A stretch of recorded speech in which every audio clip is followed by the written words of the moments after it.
দীর্ঘ ২০ বছরেরও বেশি সময় ধরে বুড়িগঙ্গার তলদেশ থেকে শক্তিশালী চুম্বকের মাধ্যমে প্রতিদিন সংগ্রহ করে থাকেন লোহার টুকরা, কালো জাদুর তাবিজ, তালা ও খুচরো পয়সা সহ বিভিন্ন রকম জিনিস।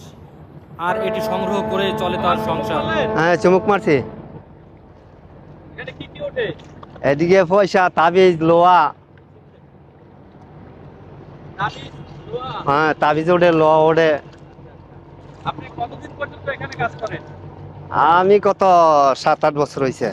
বেশি বড় মাল কি পেয়েছেন এখান থেকে? বড় মাল লোহা পাইছি ৪৫ কেজি। এইটা আসলে ওই জাহাজের প্লেট আছিল। জাহাজের প্লেট? হ্যাঁ, আপনি কি প্রতিদিন এভাবে মাল উঠান? হ্যাঁ, আমি প্রতিদিনই উঠাই।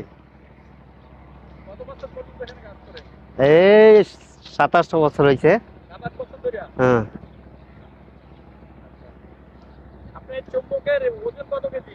এইটা চুমুকের ওজন আছে ৮ কেজি। ৮ কেজি? হ্যাঁ, এটা কি অনেক শক্তিশালী চুম্বক? হ্যাঁ, অনেক শক্তিশালী। নদীর নিচে মূলত বেশি কি পাওয়া যায়? বেশিরভাগই লোহার পয়সাই। লোহার পয়সা? হ্যাঁ, লোহার পয়সা। গ্যাস? হ্যাঁ, নিচে ফেরি মাটি না, এই কারণে এটার ওজন তো বেশি। এটা ভারী ইয়া খাইলি এরকম ইয়া বলে আর কি। আপনাদের ভয় লাগে না এভাবে নদীতে চলাচলে? না, ভয় কিসের, কোনো ভয় নেই।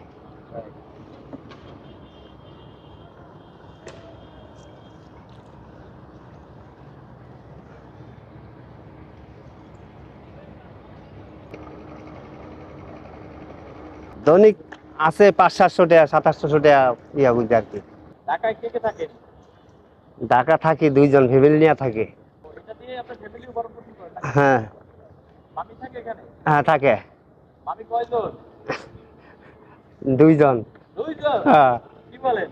সত্যি? সত্যি। ২ জন মামি? আলহামদুলিল্লাহ। এই কাজ করে আপনি ২ জন মামি পালতেছেন? হ্যাঁ, মানুষ তো একজনে পালতে পারে না। এই নদীতে কখনো নামছেন? হ্যাঁ নামছি।